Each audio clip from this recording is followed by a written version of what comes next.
Welcome to episode 5 of Historical Landmarks of Southampton Football Club. Younger viewers may wonder where we are standing. Are we standing in a field somewhere? And indeed we are. But older viewers will know that we are standing to where what should be today the home of Southampton Football Club, because this is the site of what was known as Stoneham.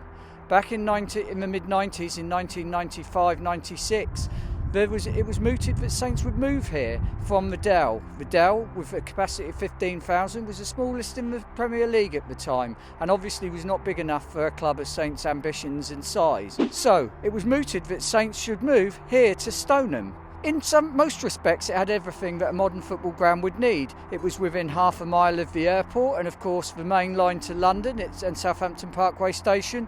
And as we can see just behind us as well, it was in close proximity to the motorway. So it would be very easy for people to get in and out. And as we can also see by looking around, that it has got something that St Mary's hasn't got, and that is vast tracts of land. So not only did it have room for a football stadium, but it had room for plenty of car parking and plenty of other facilities.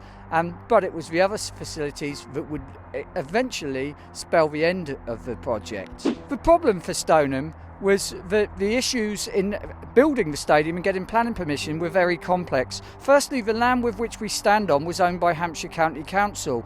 Here many years ago stood football pitches which were hired out by the council for various schools, colleges and of course to general football teams in the Sunday and Saturday leagues in Southampton at the time. But Hampshire County Council had too many pitches, too much land and wanted to sell it off. So it made sense for them to sell it to Southampton Football Club. But for them, it was a big political football. The other problem was that the land fell into two Unitarian authorities. That side being Southampton City Council and this side behind me being Eastleigh City Council or Eastleigh Borough Council. And neither side could really agree on where they should go forward. Southampton Football Club themselves were very keen to build the stadium but obviously needed funding. And this again proved a problem because to fund it they needed to build things like hotels, shopping outlets and the like. And again, Eastleigh City Council didn't like this despite the jobs and commerce it might bring to the Eastleigh area. The complex itself would have been a very prestige construction for the area. It was not just going to be a football stadium, but also there was going to be an athletics stadium built on the side of one of the stands, which would have given the area facilities for athletics which probably would be unrivaled south of Crystal Palace in London, and certainly nothing to the west. This had everything: motorways, airport, trains, literally anything. Build a helicopter pad and you had everything, and there was been plenty of room for that. But more importantly, it had the ground to really build something which St Mary's didn't have.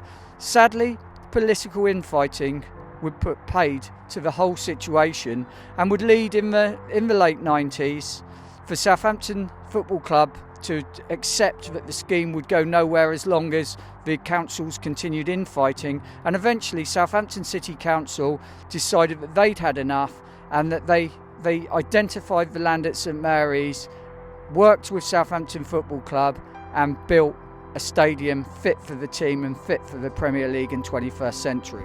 Thank you for watching episode 5 of Historical Landmarks of Southampton Football Club. Tune in next week for Historical Landmarks of Southampton Football Club episode 6.